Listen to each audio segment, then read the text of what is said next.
Well, welcome, Andy, to Becoming Bold. Thank you. You are one of the boldest people that I have met in my I'm feeling life. bold just being in the presence of boldness. You are so bold. We met through Mic Drop, which is Alex Mary's wonderful public speaking community. You've got to be an affiliate partner because, you show love to Mic Drop, so they need to recognize that. Yeah, shout out Alex and Livy at Mic Drop. We're going to be partners. So that was a really incredible kind of moment when I had obviously connected with you before on LinkedIn. Yeah. So we had been connected for quite a while, and I was always loving your posts. I was always loving the work that you did. But we had never properly had a conversation until we both joined Mic Drop. And then I remember you put something in the WhatsApp group about how you ground yourself after coming off stage when you speak. And that really spoke to me, because one of the things that I struggle with is when I speak or when I host an event, I just get really kind of frazzled and overwhelmed. And I think I'm still trying to get my routine or get some sort of really good rhythm with grounding myself and with making myself, protecting my energy a bit, but also giving to the people. So it's a really nice balance. So that's where I was like, we need to have a conversation, which has brought us to hosting an incredible event together and now bringing us here today. But I would love you to take us back. What was young Andy like? Give us the full intro to you, your background. Who are you? Yeah, young Andy, originally an Andrew. I'm not sure if you're aware of that. Yes, birth certificate is an Andrew. Oh, wow. So I adopted the name Andy because everyone started shorthanding my name. So I was like, all right, I'll run with it. Grew up in Tottenham, North London, British born, Ghanaian origin. Grew up with my two brothers, got one younger, one elder. I'm very close-knit till today. So we really have a really good relationship and quite an entrepreneurial household, to be honest. Like my mum at 60 started a nursery in Ghana. My older brother runs a record business and music technology business. My younger brother runs a digital marketing business. Wow. So I think we all feel quite empowered knowing that, we can take risk. We can raise a family at the same time. And we've figured out how to make that work in both, even though it's not easy, and it's probably because we're a bit intentional about it. But I think growing up in that household alongside each other probably helped us learn quite a lot through just working things out with my brothers around. They were like my safety net. I was like their safety net in a way. We didn't have the financial safety net, but we had each other, and that's carried through to today. Wow, that's incredible. And your mum setting up a nursery. She did at the age of 60. She's in her 70s now. Wow. But I think it talked to the spirit of like the family, like being willing to take risk, to be courageous. It was courageous for my parents to move from Ghana to the UK. Yeah. So I feel like courage is a part of our DNA. Like being willing to take risk is a part of our DNA. Failing and not being afraid to share that vulnerably is part of our DNA. I remember my mum went for a property when we were younger and didn't manage to get it and lost some money, and she shared that with us at a young age, and she always was very comfortable being vulnerable with us. So I can see that in my work today as designing and facilitating experiences. Like I'm very vulnerable and open and comfortable doing so and being a visible role model, but she was my original role model for just opening up and it's okay. And actually I connected more with my mum because she was vulnerable with me. In the same way, audiences connect more with me because I'm vulnerable with them. Yes. Yeah. And I got to see you in action when we did our event together, which I was absolutely blown away. I appreciate that. I was absolutely blown away. I'm just going to lay it to you straight. It was like watching art. It was like watching art. I appreciate that. It was. And I was like, there was some sort of rhythm to the way you were speaking. It was like poetry, kind of like as if it was, you know what I mean? No, I love like it was that like language. spoken word. Yeah. It's really interesting because I feel like when we facilitate spaces together, like at our event, we're both actually holding the energy and the space for the audience, and we're calibrating our energy as we transmit our energy to them. But then we're also, while we've been teachers, we're students. And while you're talking, I'm learning, I'm studying. Oh, the way Amy did this, the way she made them laugh. And you're doing the same when I'm speaking. But we're both in the moment, but also rising above the moment in a meta way. It's almost like an out-of-body experience. Yeah. We are delivering the content, but then we're also studying the environment, the atmosphere, what's going on, who's doing what. You know, so for you to be able to know, like, oh, for you it was poetic, for you, and me, I could feel the energy and the vibration from you. I could see what was landing well, the stories that really resonated, the places where you could go that I couldn't, like, you know, talking about menopause and certain things that were with women that I couldn't in the same way. So it was really interesting, both learning whilst being in the experience of delivering that experience. Yeah, totally. And I think that's a really good point, because I was really like, when you were talking, I felt like I was just getting so lost in the story, and then I was like, oh my God, I need to remember that I'm also like on the stage with you, that people are probably looking at me like, I was just like imagining you when you were talking about backpacking. Will you talk to us about that experience? Because I feel like that probably was a very transformational moment in your life. Please, share that with us. I feel like growing up in Tottenham, I was very small-minded in that I only knew the environment that I was around. Okay. And for better or for worse, like, I had drug dealers around me. I had like people robbing houses, I'm visiting friends in hospital who were getting stabbed. Wow. But I knew that there was more to life. And I knew that where I was born shouldn't determine where I'd end up. But at the time, it was an assumption, not a belief.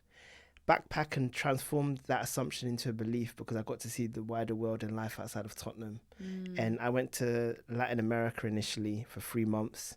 And I remember my friends saying, it's not a black thing to do, you're going to get killed. Like, people like us don't do things like that. And I understood where they were coming from, because I was probably the first Ayim in my lineage to ever go to Latin America. Wow. There's no other person from my family history who's been to Latin America. And when I was out there, I was having people saying, like, hey, this is Will I Am, let me take a picture with you, because they're just not used to the black experience in South America. So from a race perspective, like, it was a unique experience.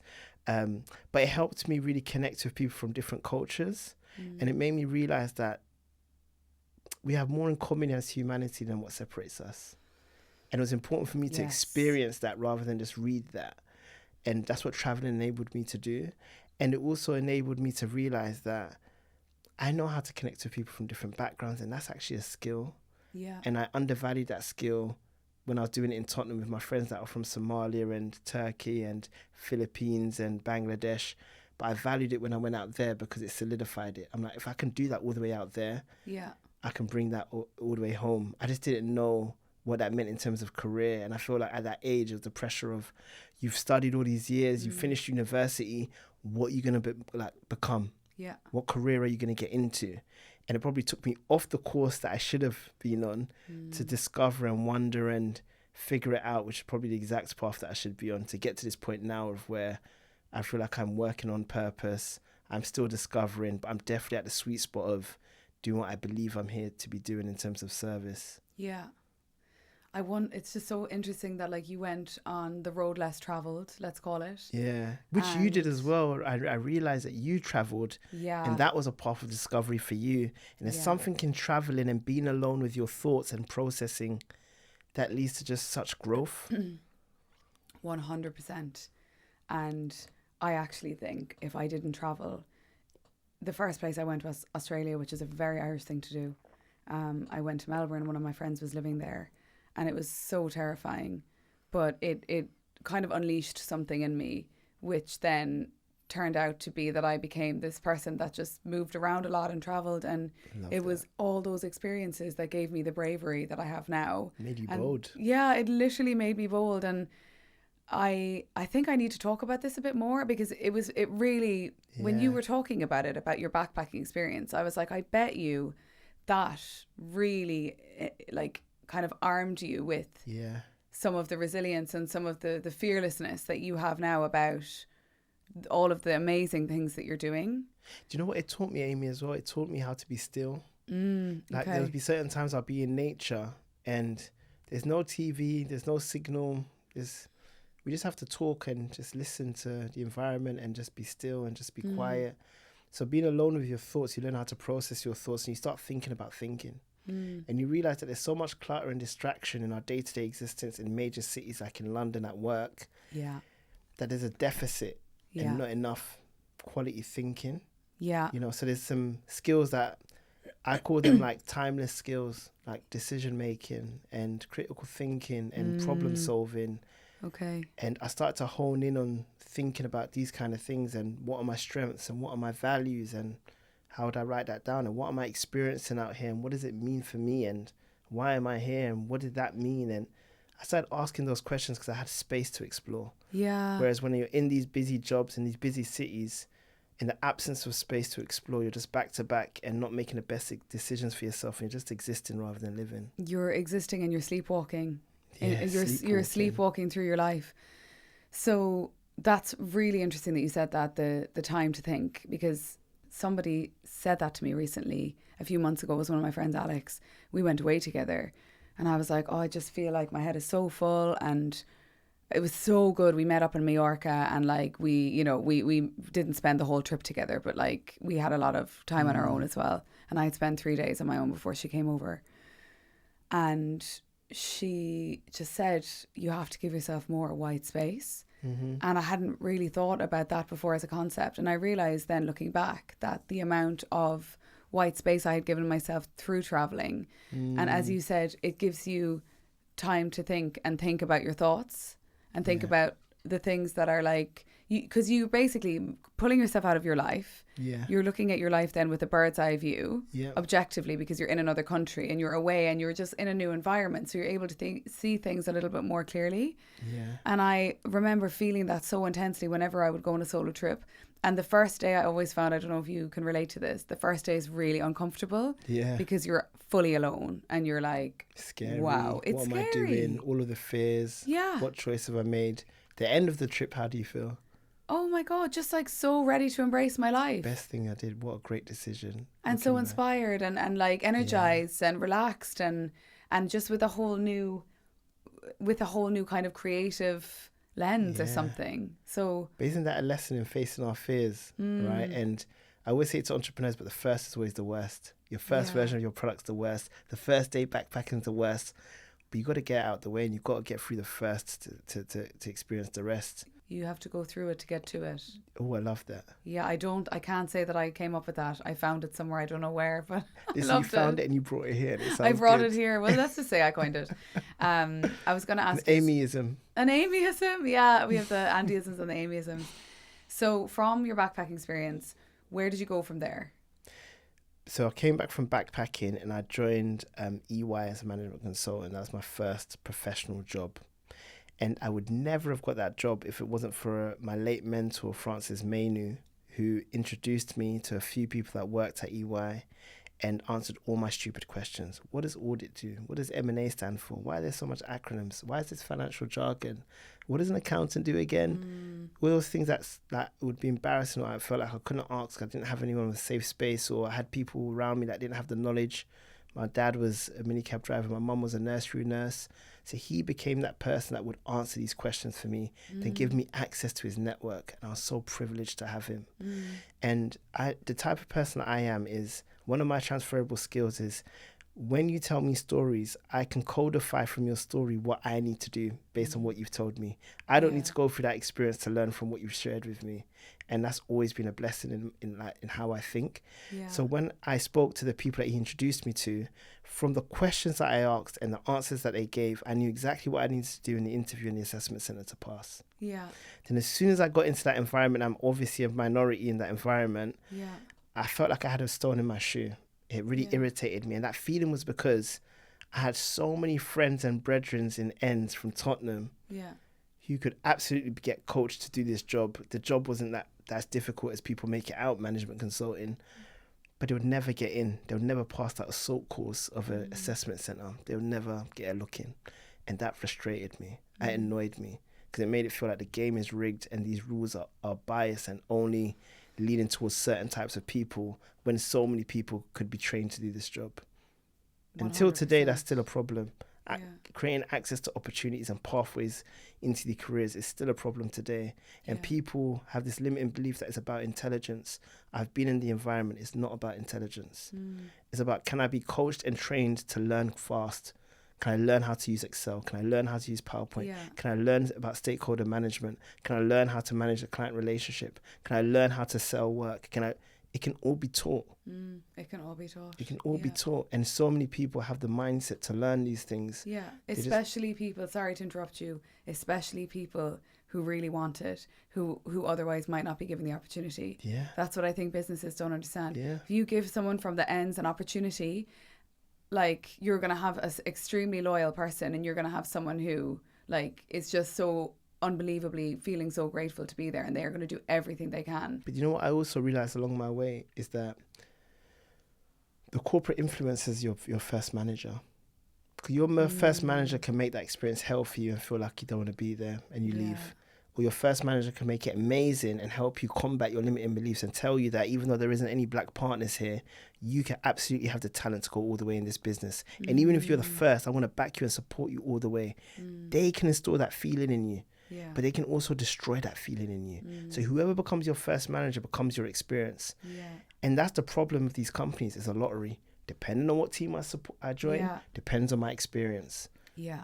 There's no consistency because there's no real standard. Yeah, there's no real standard. You're so standard. right. It's so variable. There's some terrible managers out there. Yeah. And I've noticed as well, and I've worked for many of them over the years, there's just some really average people that are really good at using buzzwords over and over again, the same buzzwords. Yeah.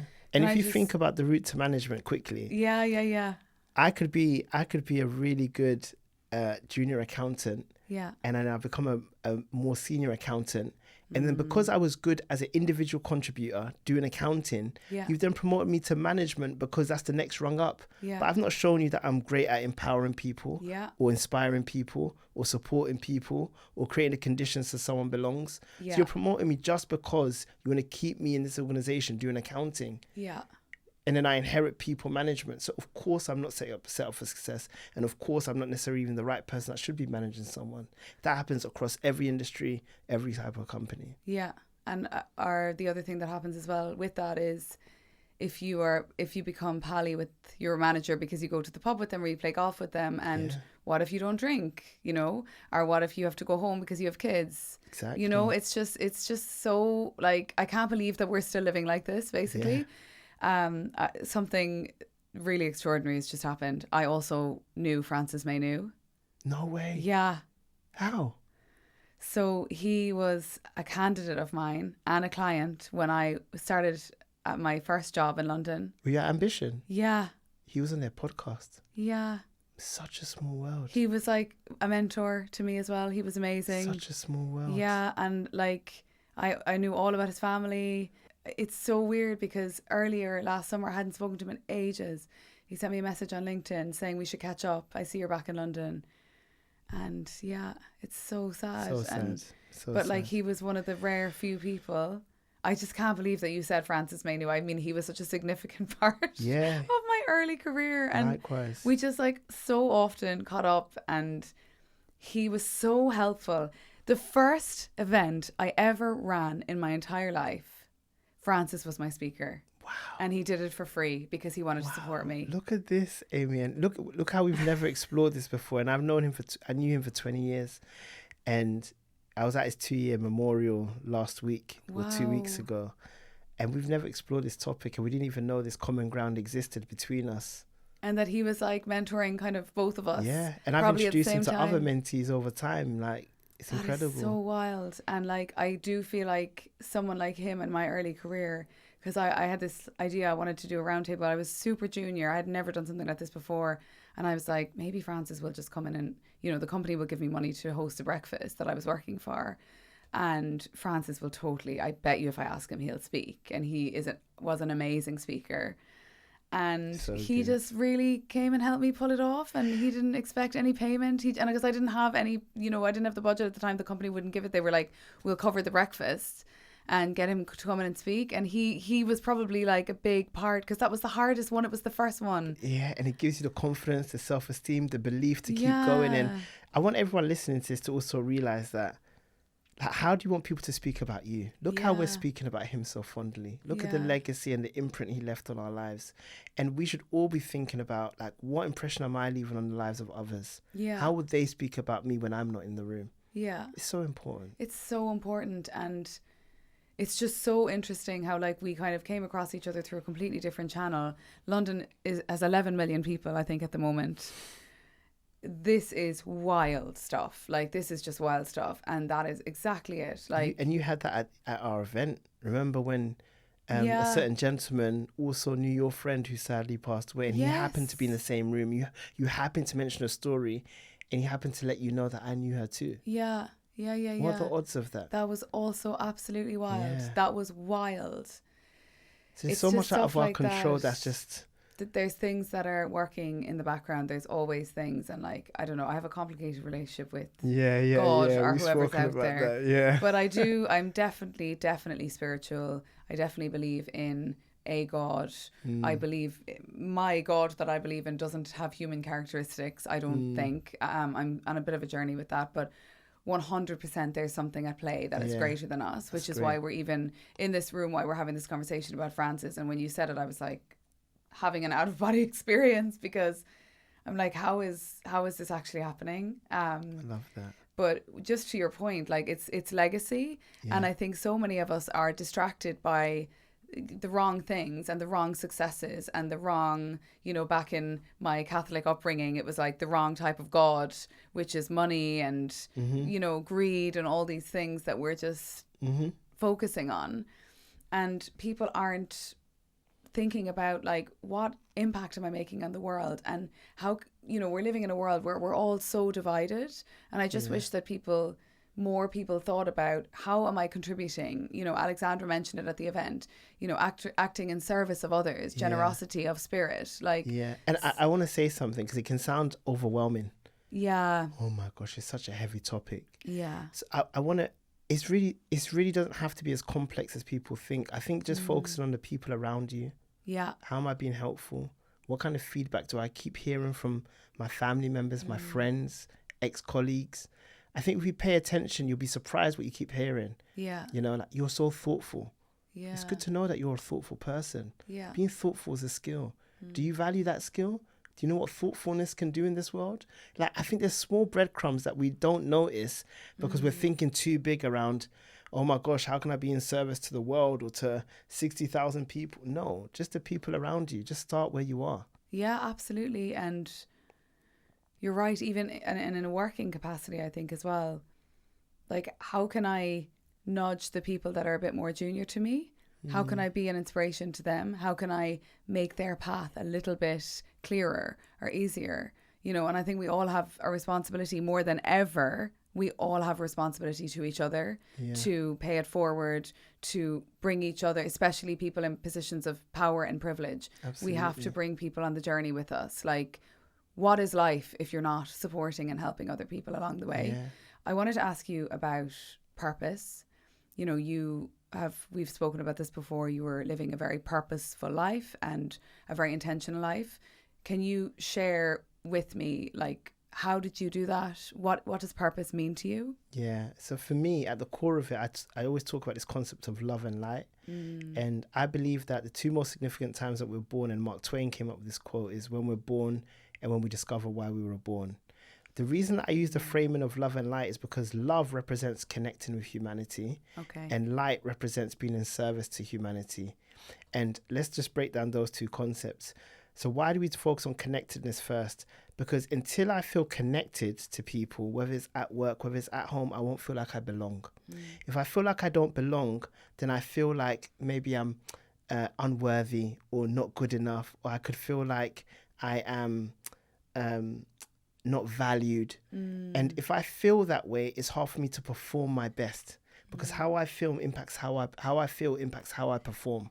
So if I'm nervous when I'm speaking now, that feeling impacts my performance. I will stutter, I will say a lot, I'll struggle to get my words out, and this would be a really poor recording. Yeah. If I'm confident, I can pause, I can control my pace, I can land my messages, I can tell stories, I can smile with it because I'm so comfortable because of that confidence. So how I feel impacts my performance even when I'm speaking, let alone when I'm working. So that's when I talk about being connected. It's important because if I can connect with someone and increase the surface area of connection between me and them, especially when I'm managing them, then I create the conditions where they feel safe, They belong, they feel valued, supported, seen and heard. And therefore, I've got the right platform for them to perform. Yeah. And then in terms of light as an analogy is so powerful, because if you think of a torch, it's really ineffective during the daytime. If I shine a torch in the daytime outside, it doesn't do anything and you can hardly see it. Okay. But it's most potent in darkness. And sometimes when we're in dark places, we think we're being punished and we think, why is this happening to me? We think, why am I in this environment? But it's because we're forgetting that we're light. We're most potent in those spaces. We're meant to be in that place. We're meant to go through that thing because that is where growth happens and that's where we can shine brightest. Yeah. So if I accept that I'm light, then I accept when I'm in darkness, and therefore I can't be disrupted in terms of my inner peace because I know I'm in that position for a reason. I know I'm in this environment for a reason. It's really dysfunctional. Let me make it functional. It's really dysfunctional, but I'm here to sow this seed, do what I can, and get these relationships. It helps me with perspective when I have this spirit of service, right? So love and light. I want to connect with people, and I want to be in service from the right place. Yeah, I never thought about it like the torch is that's so powerful. Wow. I was really lost there in your story, like hyper-focusing. I'm happy you didn't get lost at our event though. So it's all right. Yeah, I got lost at the event as well, but it's okay. I'm just inspired by the whole thing. Confidence is a big topic and you just touched on it, and connection. And also, like, there's a lot of people out there, I think, probably listening who are struggling maybe with their confidence. Yeah. I still struggle sometimes with my confidence. Yeah. I told everyone at the event, when I'm in the luteal phase of my cycle, I really struggle with even looking at photos of myself. I struggle with looking at videos of myself. There is something that happens hormonally where I just cannot cope with seeing myself. It's so weird and it's so hard to explain. But that's a separate topic. Which I know you can't. But it's beautiful that you have the self-awareness of your state. And I think that is powerful. The fact that you're self-aware and you're aware of it. So you know what types of things to do during that time and what types of things that you don't want to do during that time in the cycle. Yeah, that's a good point. And also, I know why I'm having those feelings. Yes. So it's not because it's so funny because I've noticed that, let's say if I'm having to go through a podcast and give the direction on the edits or whatever, or any piece of content, and if I'm in that moment, it's not a good time for it. I can't even look at myself. It's so weird. But then I know, I must be in the luteal phase because I can't even look at myself. And it's just such a weird thing. But there's so much going on, like for both men and women. There's so much at play unconsciously about like the message that we tell ourselves every day. And, you know, there's so many things that we have that are limiting beliefs that are stopping us and that are impacting our confidence. So what would you say to someone who maybe has a lot of limiting beliefs and they're really struggling with their confidence? Like, where should they even begin to start to rebuild it? Yeah, let's take a limiting belief for an example, and then let's deconstruct that limiting belief together. So a limiting belief could be, I've never done this before. Okay. I was faced with a situation in 2017 where I was headhunted and hired to build a startup accelerator business globally that will operate in 4 different cities. I had never worked in a startup accelerator before. I'd never worked in a VC before. And on the surface, I could have had that limiting belief of, because I've never done this before, it means I can't do it. But that's not true. And the powerful question that I had to ask myself in that moment was, what is true? It is true I've never done it before. It isn't true that means that I wouldn't be good at this thing.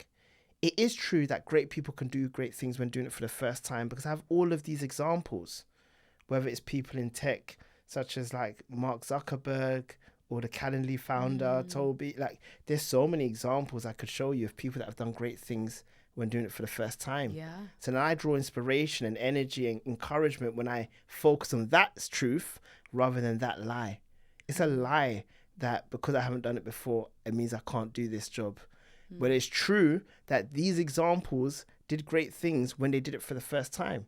So now I've just really managed that lie and maximized and optimized on that truth. And then when I stepped into that experience, I backed myself for what am I actually good at and what can I use in this experience? I've got transferable skills. I'm a fast learner. I know how to connect with people and I'm curious. Let me double down on those things that I'm good at and back myself because everything is figure outable. Yes. And I look back at that experience now. I did a great job. We ended up launching accelerator programs in Detroit, Philadelphia, LA, and in London. It was a global success. And now I've done that thing. All it's done is given me career confidence.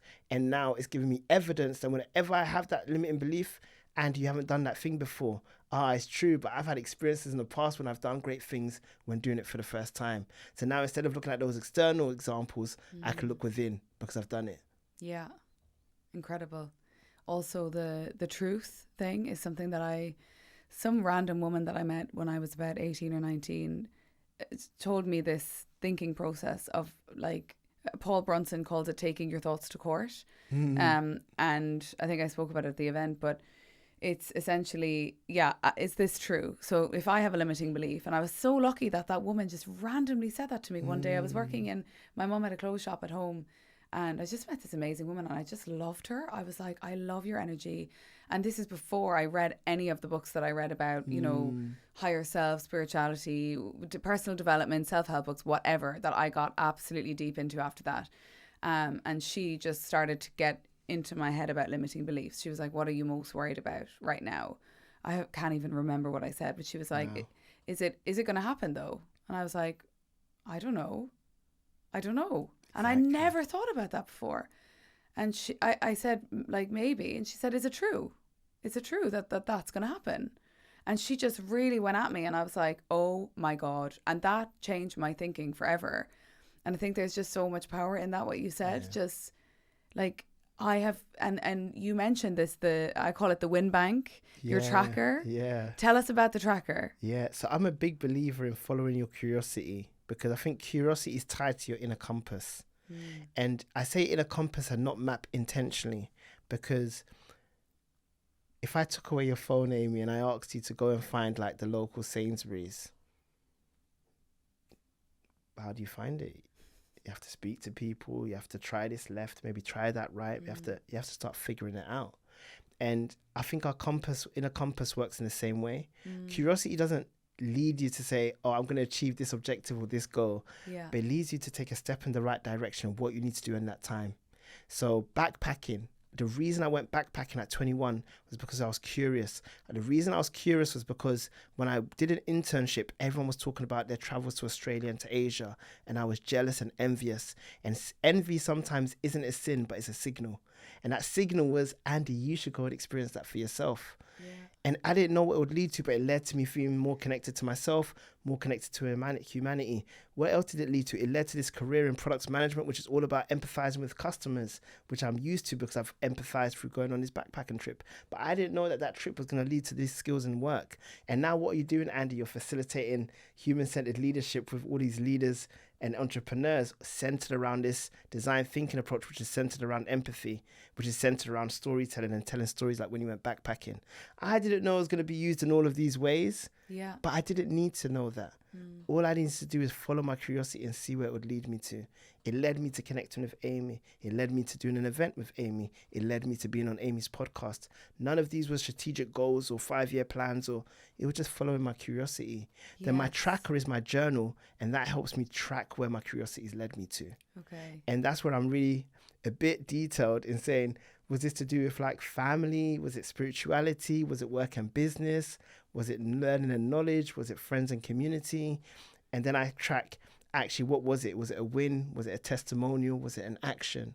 So for example, when we did our event, I took screenshots of what people posted on Instagram and on LinkedIn and DMing me, and I saved it in as an entry in my tracker under friends and community and testimonials. And anytime I need to remind myself, like, Andy, how are you received when you speak? That's it. That's how I'm received. Look how they responded to that event. Yeah. Look at what they said about what I said. They said it was like poetry. They said, Andy, that you're a really good speaker.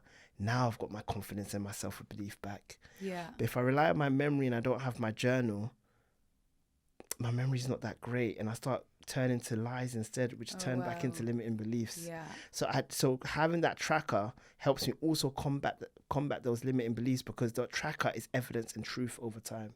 Yeah. So I can look at the dozens of events, dozens of podcasts, dozens of feedback that people have given me, and I ground myself in what is true rather than on my memory, which is unreliable. Yeah. And I have such a similar experience to that. I have terrible memory, and I used to beat myself up so much about, you have to remember this, especially when it came to public speaking. And then I think it was like my second or third event, I was like, I'm just going to freestyle. I'm going to go for my life. I'm going to be unmasked. I'm going to forget things. I'm going to tell everyone I have ADHD and that sometimes I just go off on a tangent. And it was so well received, and it just completely disarmed everyone. It gave me more confidence.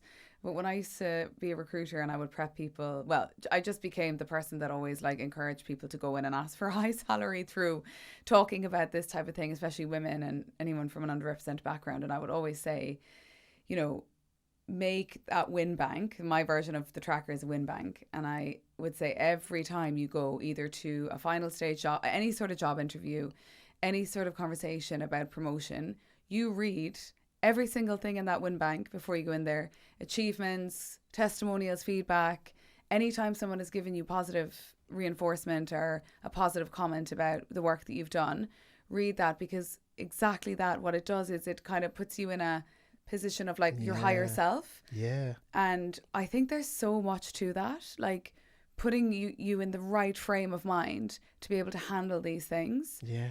And, you know, I said at the event about how before I speak, I do this thing called activating the ancestors. Yeah. Where I have this playlist and I listen to it and I have to talk to myself and I have to remind myself that I'm worthy of hosting this event, that I'm worthy of getting up and speaking in front of all these people. Because, you know, I'm still really early in my own journey and I'm still like figuring it all out and trying to find my confidence and trying to figure out what works, what doesn't work. But it's that work that you have to do on yourself. Absolutely. And, you know, the other thing that I think I wish more, especially younger people, could understand is we all have micro choices every single day.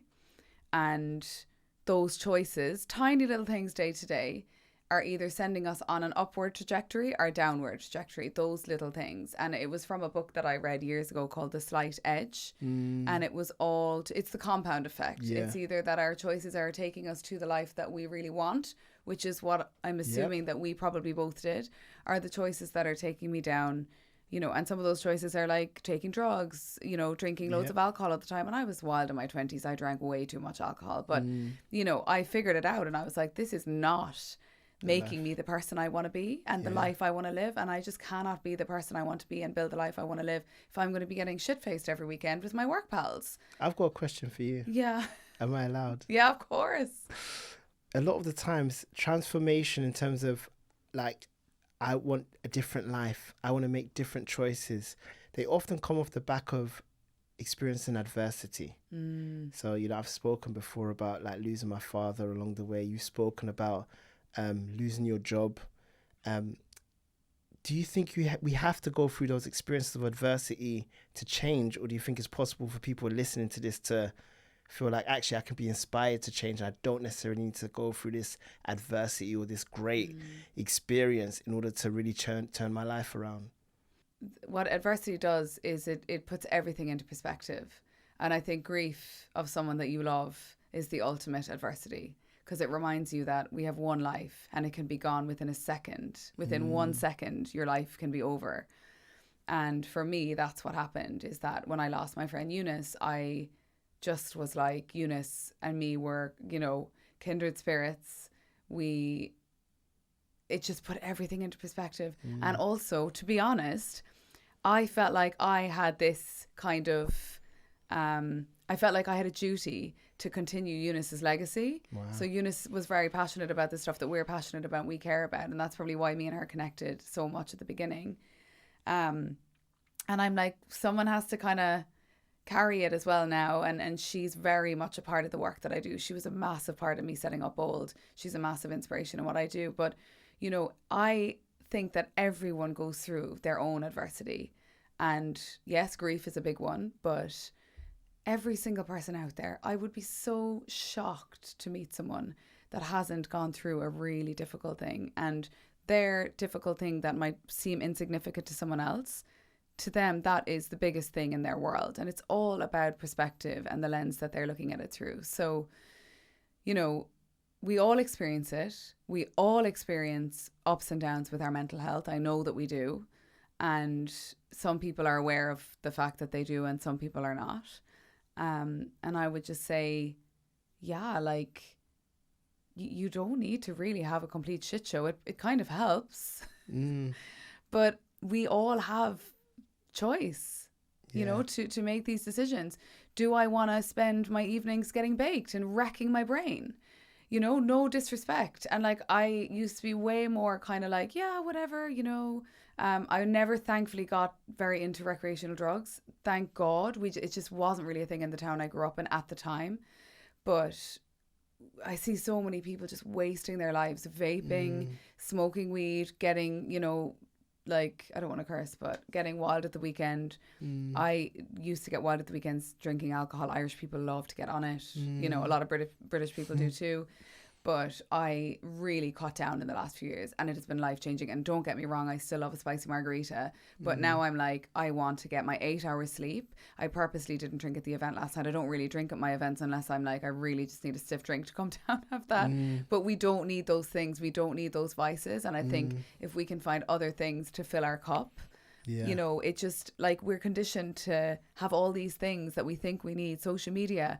We are what we eat, what we drink, and what we watch and read and listen to. Those things are forming our psyche, and we have to be really mindful about what's actually going in. Yeah, I think the powerful thing to sum up what you shared was just that we all have a choice. We all have agency and power over that choice, and I think it starts with a decision. Yes. Now, what do I want to make? What do I want to decide for myself? And I have the power to decide that today. The other thing I would say is read. Like, read books that are going to expand your mind. Even if you're not good at reading, which I wasn't. Like, I like it, but I get so bored at long walls of text, which is apparently a very ADHD thing. Audiobooks, like good podcasts, things that are going to expand your mind. You know, you mentioned Francis Mainoo as your mentor.